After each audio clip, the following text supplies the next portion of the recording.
Hey, how's it going? Hey, before we get started today, I wanted to share a personal message, one that really hit me. You know, when I was getting started in this, I was a little bit worried, you know, I'm putting out this content and how people would accept it. It was a lot of extra work. Wasn't sure if I would get the support for what I was doing, but I've seen just an amazing outpouring, a flooding of support from the community at large, which is just really, you know, all of your messages that I get, I really appreciate them, and they're the fuel in my fire. They keep me going. One message in particular I wanted to share with you guys, and to me, you know, I had been thinking, maybe I should stop doing this and think about a different line or something like that, but when the guy encouraged me not to quit doing what I'm doing, I mean, I tell you, that gets me a little choked up, to be honest. So I'm gonna encourage everyone here that sees this video to go out today, say something really positive about someone who you can tell has been going out there and putting in a lot of energy into doing what they're doing, and give them that little extra oomph to keep going. It means a lot. We'll talk soon. In the meantime, enjoy.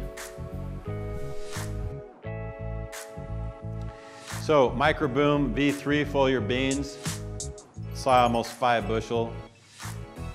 That worked out to almost 5-to-1 ROI. And if I put on the Microboom liquid, it did a little bit better. Worked out to 5.45-to-1 ROI. Now, speaking of beans, did anyone notice that transition? I practiced that last night. Okay, so we've got this product called RizNate we use as an inoculant on beans. It can be used to treat the seed. Guys are running in furrow. Some guy broke a world record using this by doing both, putting it as a seed treatment, and he ran it in furrow. Oh yeah, and he did about 100 other things, but it was in there.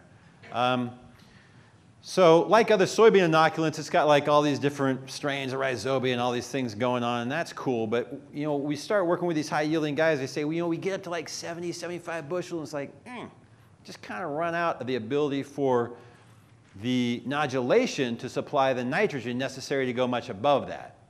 And so guys get real crazy and they start like supplementing with inorganic sources of nitrogen, right? But the problem is that when you put on the inorganic nitrogen, you start depressing the ability to nodulate.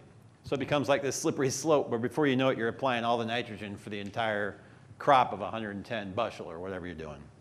So we said, well, what if we could find a way to get more organic nitrogen into the beans without starting that cascade?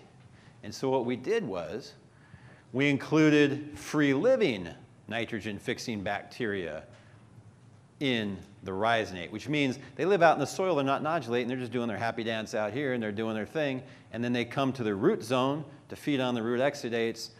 They get consumed by a protozoa, pooped out the back, and bingo, bango, bongo, there's organic nitrogen right in the root zone at exactly the right place, at exactly the right time, because there is a conversation that plant is having with the microbes in the soil. It's asking for what it wants, and the microbes are coming in and delivering it. So the other thing we've got in there is something called mycorrhizal fungi, and I think Hugh talked about it a little bit, Buford talked about it a little bit, maybe even Philip talked a little bit about it. Very, very small, microscopic, synergistic fungi that work with your roots to increase the root mass and the reach thousands of times. So we put this on as a seed treatment rather than run it in furrow. We saw a couple bushels, but we did it as a seed treatment, so it was actually less than $4 for the seed treatment. So we're pretty happy with the ROI on that.